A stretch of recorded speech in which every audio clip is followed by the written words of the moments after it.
This survey is something that we have been talking about doing for years, to be honest. So I'm delighted that we were able to do it this year and gather together all the results that we're going to go through today. Obviously, with it being the first year that we've done this, there may be questions that you might have wanted us to ask. Just let us know in the Q&A box, and then I'll be able to add them in for next year's survey as well, just if there's something you really want to know that we didn't cover. It's worth saying as well that this webinar is going to be sort of the highlights of like some of the interesting stuff that came out in the survey, but we will be putting a pretty comprehensive report together that will be ready in the next day or two. And we'll be able to send that link to everyone as well so that you'll be able to go through it in more detail. So this is sort of the high level, kind of dive into some of the details a bit, kind of work out what actions we should do as a result of it, and also give you guys a chance to ask any questions that you have.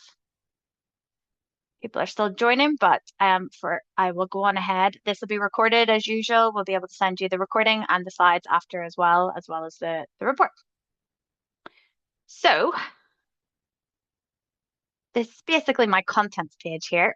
So what we're going to go through today are some of the sections of the questions that we asked you. So things like, are your revenue targets going up? So you can see here that 69% of your targets are going up, and yet only 32% of your team sizes are growing, and 36% of your budgets are growing. So really, it's very much a this year we need to do more with less situation, although I do believe it's probably the same every year. So we'll go through that in a bit more detail.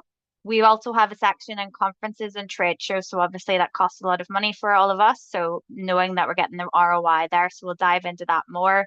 77% of you are going to the same number or more next year. So it is an important one to look at, especially because only a third of you say that you're happy with the ROI that you're getting, despite the fact that we're going to more this year.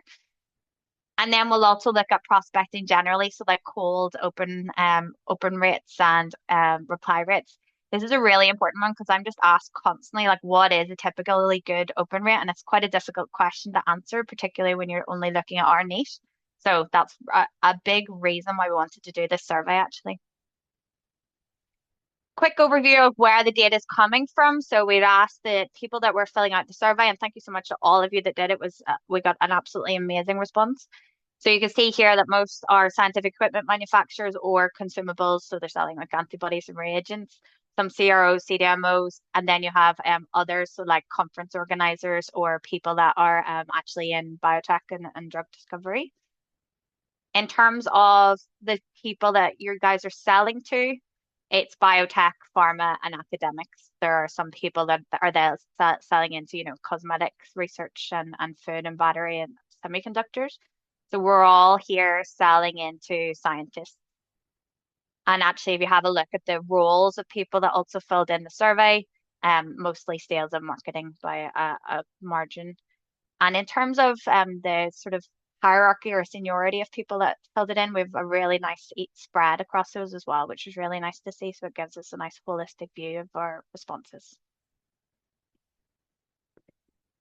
So we have to really start off, obviously, this year or last year was a tricky year when it came to the uncertainty around the market, and that really came out in the responses. So you can see 70% of the people that responded said that the NIH funding changes that made an impact. So if you're feeling that, and then you're not alone. The tariffs were the same almost, so people are feeling that, that made a big impact on last year, along with regulatory changes. Um, that said, we asked, how do you feel about next year? And most people said things will get better or stay the same. So there's a lot of optimism there, despite last year, in terms of what is going to happen this year. We also track, as you know, the NIH funding really closely. If you don't already, you can follow me on LinkedIn. I post it every month, and we also post it as a blog on our website. And that's us really looking granularly at the actual data that's coming out of NIH and what they're actually funding. We do expect in the next few weeks to have more clarity in the budget for the coming year, and that will settle things. And that's literally what the market is saying as well. People think that things will get better and have a good optimism about what's coming. Only 9% of people that responded said that things will get worse. So hopefully that's not the case. And this is actually interesting because we did ask in terms of why are you losing sales last year? 51% of people said customer budget. So that really does tie into the fact that the NIH funding was a bit up in the air and VC funding was a bit turbulent as well when it came to biotech. So what's nice about that is whenever those things get resolved, and we're already seeing that the VC has an uptick in terms of people that are getting funded, and hopefully the NIH funding will be resolved. That 51% chunk should get a lot smaller, and we should be winning more sales. So it was actually quite nice that such a big percentage of your lost sales is because of lack of budget. That said, the sort of grays are things that we can't really control. These colors are the ones that we can control. So the lack of decision maker buy-in, we can do a better job of threading people in initially. Unresponsive customers, we're going to talk in a minute about what people that are doing really well in terms of open rates and reply rates, what are they doing that you can emulate?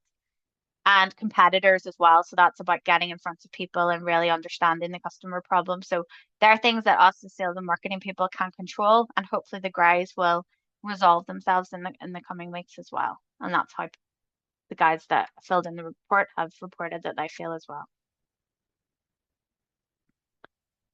This is just a bit more of a deeper dive in terms of that question that I covered initially then. So of of the revenue targets are going up, like 70% of your revenue targets are going up. But the team sizes are staying either the same or growing. Now, not too many are shrinking, and not that many have their budget shrinking as well, but certainly the revenue targets are going up by more than the team sizes and the budgets. So that's where we really need to put our resources into things that work. And that's why we want to cover in the next few slides what is working for other people that you can do. So because you need to do more with less. What was quite interesting though was when you actually look at the level of seniority of the people that replied to that last question, the VP and C-suite were a lot more optimistic than the individual contributors. So you can see here the individual contributors, like almost double of the C-suite said that their teams were likely to grow compared to those. And even in the shrink as well, you can see that like way less of the VP and C-suite felt that the teams were going to shrink. So this kind of shows you that the VP and C-suite are much more optimistic as well, which is nice because you would imagine that they have more visibility of the reality of what's to come as well in the following year. So that kind of ties in with the optimism generally in the market.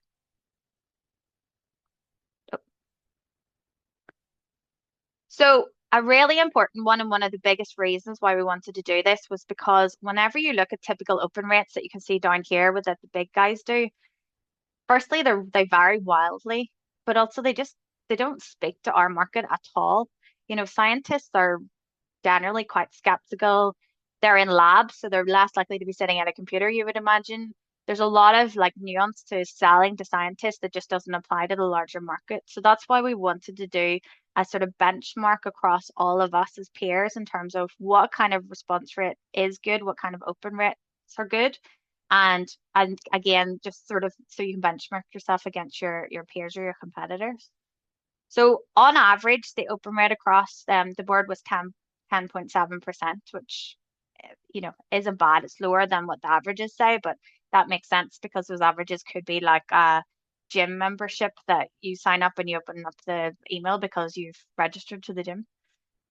So the 10.7% though doesn't really tell the full story, which is why the graph is here, because you can see that if you lump it into sections, it's kind of even, to be honest, across all of the similar amount of people get 20% plus as get 0 to 5%. So that average kind of is misleading, if you will. So a lot of people, there's a lot of spread basically and a lot of variance in terms of our average open rate. And we'll talk in a minute about what you can do in order to get your open rate better. So what are those 20% plus open rate guys doing that you can copy basically? Similar with the average reply rate. So there's 4.2% average reply rate, which again, having sold scientists for 15 years, for me is a good, I would consider that a good reply rate for sure. Um, and here actually with this graph, you can see that that's kind of the norm. It's not that it's spread across all of the different buckets here. It's a lot of people are getting that sort of 0 to 5%. Some people are getting a bit better, and fair play to the people that are getting 20% plus rates. You must have attended all my webinars and applied all my lovely tips. Now, how can you emulate that? So what we've done here is broken out some of the behaviors that people that are getting those 20% or above 10% reply rates. So you can see here in the yellow and the orange, these are the 10% plus, and that they're doing more personalization, basically in a nutshell. They're referencing the person's individual work, they're referencing their papers, they're referencing news on the website. Now, interestingly, the website and the news doesn't actually work as well as referencing the person's papers and presentations, which kind of makes sense, I suppose. If you're messaging someone in Pfizer, they don't really care or wouldn't necessarily respond to something that you saw on the Pfizer website. It doesn't really probably apply to them. Whereas if you message them to say that they were at ACR or whatever, then that applies to them personally. So the more personalized we can make it on the individual shows the better the response rate. That's what the behavior of those 10% plus people that are getting that better reply rate. The other thing we asked was what channels do we use? And you can see here then, most people are using email. The 7% of people that are not using email aren't doing any outreach at all, basically. Whereas very few people are using video at the moment. And again, I'll send out these slides so that you can look at these in more detail. Part of the question would be, well, like, who cares? If nobody's using video, that's maybe because it doesn't work, or nobody's using the phone because it doesn't work. So if we go and we have a look at what is actually working as well, you can see there that those that are getting those high reply rates are using LinkedIn, using social media. So social media would be things like X or Blue Sky or things like that. Um, Email still remains a winner up there. And you can see there that phone, and I think phone is such an underutilized resource in our market. I mean, people, I've probably had about 5 phone calls today and I answered them all. So that's why we put phone numbers into style leads as well, because we really want to encourage people to start using the phone more, because it is a really nice way to get things. And you can see here from the data, that's where the high performers are using it.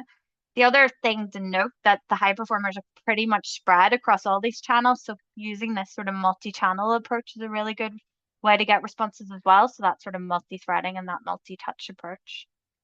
And direct mail is just dead. I'm actually delighted when those numbers came out, because if it had been high, I would have I would have been shocked. So yeah, people that are using direct mail just aren't getting the responses that they're getting on social and LinkedIn.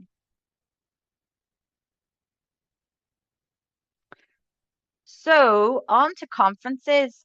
I mentioned before that most of you are going to either the same number of conferences or more, which is interesting given that, people were complaining about budgets being cut and things like that. Doesn't play out when you look at the data. Obviously, conferences are awesome to meet everyone, but it is interesting that, 33% of people, I'll move mine, there's about 32% of people um are happy with their conferences. So even though we're going to more, we're not actually that happy with what the ROI we're getting in the conferences. So in terms of how we find conferences, so the majority of people are finding conferences out of habit, which is just, I always have gone to this conference, so I'm just going to go again. A lot of people are using Siley. A lot of people are using, just moving this the way, Google, LinkedIn, advertising. So there's a lot of different sort of methods that people are using, but actually, if you look at what methods are working, if you look at who reports happiness from the ROI of their conferences, people that find their conferences for advertising Google or going by habit are more likely to be unhappy with their conferences that you're going to. The people that are using Sileads or LinkedIn are more likely to be happy. And I mean, it makes sense. LinkedIn is the ones that people are actually talking about. They're obviously the people that are going to be like going and attending. So they're the ones that have the buzz. Sileads, for those of you that have access to Sileads, you can put in your keywords and work out exactly who is going to be at the show. And you can work out what shows to go to. So it makes sense that those two would be more targeted. So if you're trying to get a better ROI at your shows this year, I would suggest using those two as the method of actually choosing your show. If you don't have Sileads, we have a automatic trade show checker that you can use on our website, where you put in your keywords and we'll tell you what trade shows to go to. And if you do, then let me know and I'll show you how to do that if you don't know already. The other interesting thing is we asked who is actually doing pre-trade show outreach. And for those of the people that are doing pre-trade show outreach, they get a better ROI or they're happier with their ROI.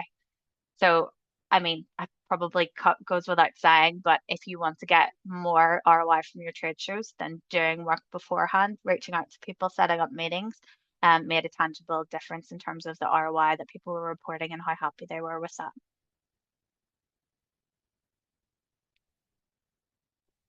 So, in terms of the actions from the data, basically continue sending emails because they really are still coming up on top.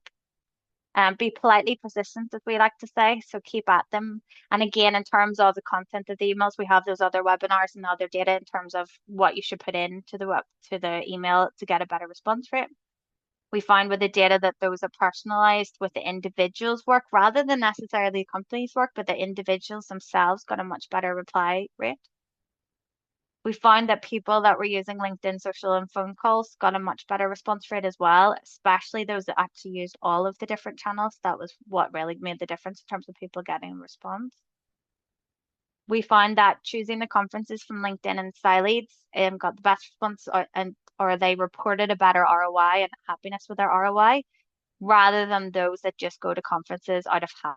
Some conferences change quite a bit over the years, particularly with COVID. It really did change the landscape out there. So just because something would worked in the previously doesn't necessarily mean it'll work for you guys now. And then if you, regardless of what way you find them, if you reach out before the event, you'll get a much better ROI. And number five is stay optimistic. So like, you know, as you can see, most of us are optimistic for the future. Things should change. Things are already in the up. We were looking at there was a free text section in the survey, and people were saying like Q4 is already up, so hopefully that trends will continue. And as I say, the more senior people were it within the company, and the more visibility they had, the more they said that the teams were going to grow and the budgets were going to go up. So the main thing is like look for things that you can control in the meantime while things are sort of getting settled.